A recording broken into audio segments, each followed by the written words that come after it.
For advertisements, please contact 8125893028. My email ID maxtvtelugu@gmail.com. నమస్తే, welcome to max TV health.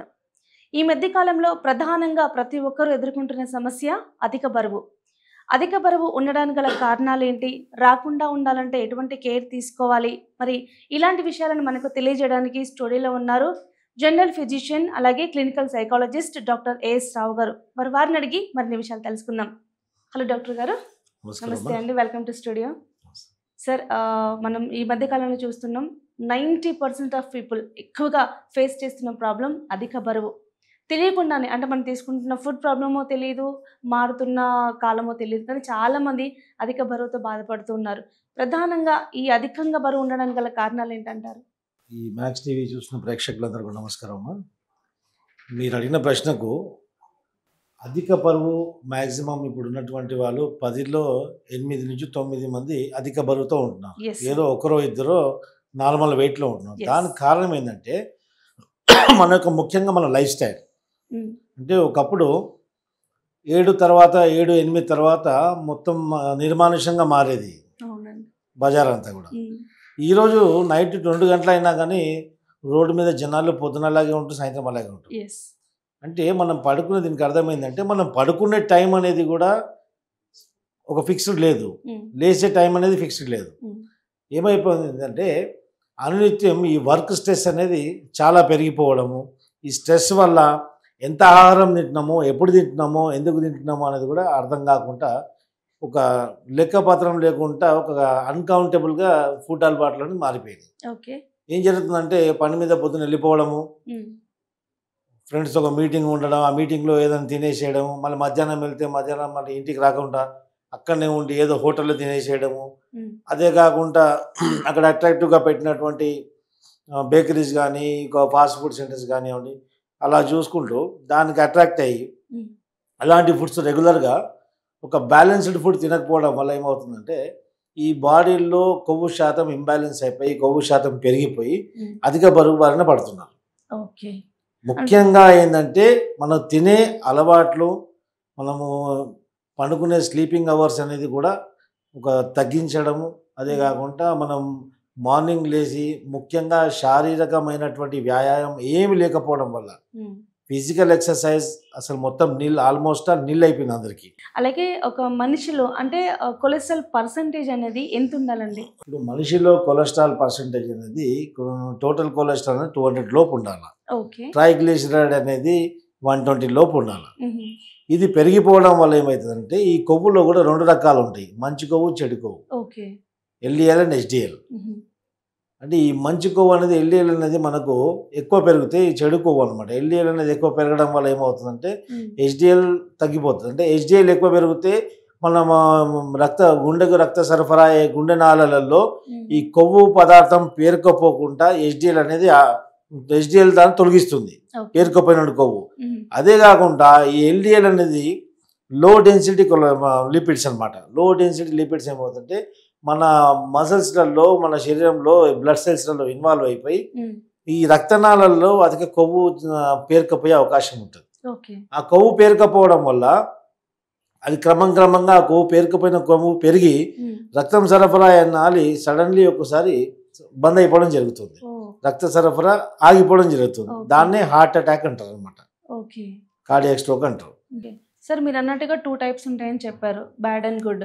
అంటే మామూలుగా good cholesterol మంచిదే ఉంటుంది, బట్ బ్యాడ్ కొలెస్ట్రాల్ మనకు ఉందని తెలియడానికి ఎలా కనుక్కోవాలి? ఇప్పుడు బ్యాడ్ కొలెస్ట్రాల్ ఎలా వస్తుంది అది తెలుసుకోండి ఫస్ట్. బ్యాడ్ కొలెస్ట్రాల్ ఎలా ఏ విధంగా వస్తుందంటే మనము శారీరకమైనటువంటి వ్యాయామం చేయకపోవడం, ఫిజికల్ ఎక్సర్సైజ్ చేయకపోవడం, అదే కాకుండా మనం అత్యధికంగా ఈ బేకరీ ఐటమ్స్, ఈ యొక్క జంక్ ఫుడ్స్ తినడం వల్ల, ఈ పిజ్జాలు, బర్గర్లు, చీజ్లు ఇలాంటి ఆయిల్ ఫుడ్స్ తినడం వల్ల, ఇంకోటి ఫ్రైడ్ ఐటమ్స్, ఈ యొక్క చైనీస్ ఐటమ్స్, ఇలాంటివి out side food junk foods తినడం వల్ల ఈ యొక్క బ్యాడ్ కొలెస్ట్రాల్, ఎల్డిఎల్ కొలెస్ట్రాల్ పెరుగుతుంది.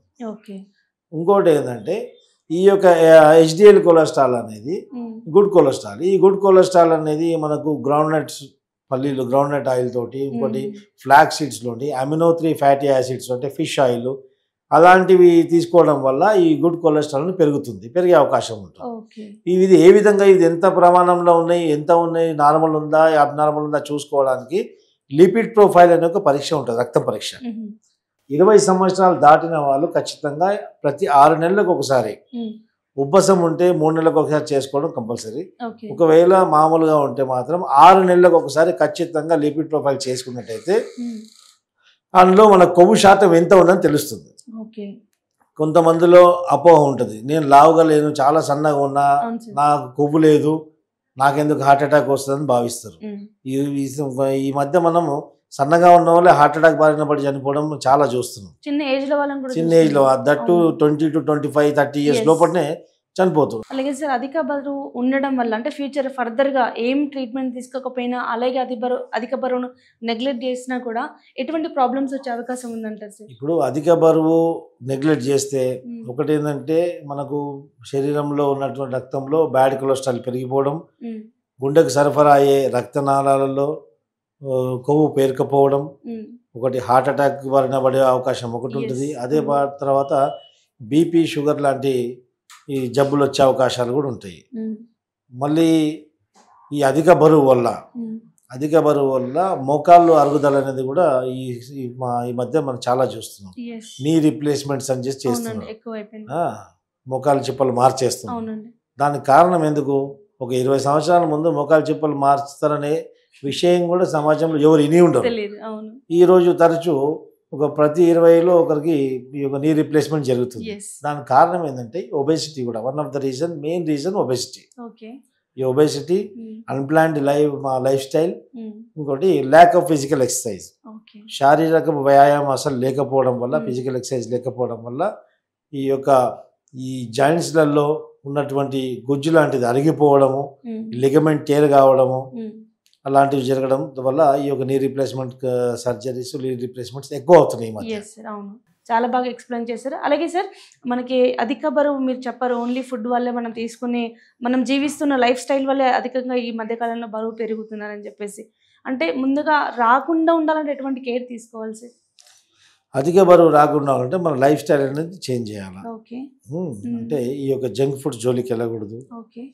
ముఖ్యంగా మెడిటేషను, మానసికంగా, శారీరకంగా 2 రకాల కూడా ఫిట్నెస్ చాలా ఇంపార్టెంట్. మానసికంగా స్ట్రెస్ ఉన్నప్పుడు మీరు మెడిటేషన్ కానివ్వండి, మీకు దాని సొల్యూషన్ కానివ్వండి, మానసికంగా ఒత్తిడి ఎక్కువ ఉన్నప్పుడు ఒక సైకాలజిస్ట్ ద్వారా మీరు కౌన్సిలింగ్ తీసుకోవడం కానివ్వండి. అదే కాకుండా శారీరకంగా ఖచ్చితంగా ఒక టైం అనేది ఖచ్చితంగా ఉండాలి. ఒక షెడ్యూల్ లైఫ్ స్టైల్ అనేది ఒక షెడ్యూల్డ్ లైఫ్ స్టైల్ ఉంటే మీకేమి ఇబ్బంది జరగదు. అంటే బ్రేక్ఫాస్ట్ ఏ టైంకి తీసుకోవాలా, లంచ్ ఏ టైం తీసుకోవాలా, మరి ఈవినింగ్ స్నాక్స్ ఏ టైం తీసుకోవాలా, నైట్లో డిన్నర్ ఎప్పుడు చేయాలా, ఎప్పుడు పండుకోవాలా, ఇవన్నీ కూడా సరైనటువంటి అవగాహనతోటి ఒక బ్యాలెన్స్డ్ డైట్ తీసుకుంటే, ఒకరు ఈరోజు ఏ ఆయిల్ వాడామో రేపు ఏది వాడుతున్నామో, ఏ ఆయిల్ వాడడం వల్ల మనకి ఇబ్బంది ఉండదు, ఏ విధమైన ఆహారాలు తీసుకోవాలా, నాన్ వెజ్ తీసుకుంటే ఎంత శాతం నాన్ వెజ్ తీసుకోవాలా, ఇవన్నీ కూడా ఒక డైటీషియన్ ద్వారా అడ్వైజు, మీ శరీరం పైన ఉన్నటువంటి కొలెస్ట్రాల్ ఇవన్నీ చెక్ చేయించుకొని ఒక ఫిజిషియన్ ద్వారా మీరు చెకప్ చేయించుకొని ఫిజిషియన్ కన్సల్ట్ చేసినట్టయితే మీ శరీరం బరువు, మీకున్నటువంటి సమస్యలు, మీ శరీరంలో ఉన్నటువంటి కొవ్వు శాతం ప్రకారంగా వాళ్ళు అవసరమైతే మందులు, అవసరం లేకపోతే మీకు సరైనటువంటి డైట్ చార్టుతో పాటు మీకు సరైన వ్యాయామాలు, ఎన్ని కిలోమీటర్స్ వాక్ చేయాలా, ఏం చేయొద్దు అనేది వాళ్ళు అడ్వైజ్ చేయడం జరుగుతుంది. ఒకవేళ మీరు అన్నీ చేయకుండా మీరు 80-90 కిలోలు, దాదాపు 100 కిలోలు ఉన్నారు, ఒకేసారి మీరు రాత్రి ఎవరో ఏదో మిమ్మల్ని ఎక్కిరిచ్చారు, ఏదో చేశారని చెప్పేసి, ఇన్సల్ట్ చేశారని చెప్పేసి మీరు ఇన్సల్ట్ గురై మీరు ఫీల్ అయ్యి, మానసికంగా మీరు ఫీల్ అయ్యి మీరంతా మీరే డిసైడ్ అయిపోయి అకస్మాత్తుగా మీరు జిమ్ జాయిన్ అయ్యి నేను వారం రోజులు ఏమైనా తగ్గి చూపిస్తా అని చెప్పేసి వీగరస్గా థ్రెడ్మిల్ చేయడం, ఎక్సర్సైజ్ చేయడం వల్ల నెక్స్ట్ వారమే మొకాలు చిప్పలు అరిగిపోవడం ఖాయము. మళ్ళీ ఇంకో నెల లోపల ఈ మొకాలు చిప్పలు మార్పిడి కూడా జరిగిపోతుంది. ఇలాంటి ప్రమాదాలు ఉంటాయి. ఇలాంటి జిమ్మికులు మాత్రం చేయమాకండి. చాలా మంచి విషయాలు మాకు తెలియజేశారు sir. Thank you so much.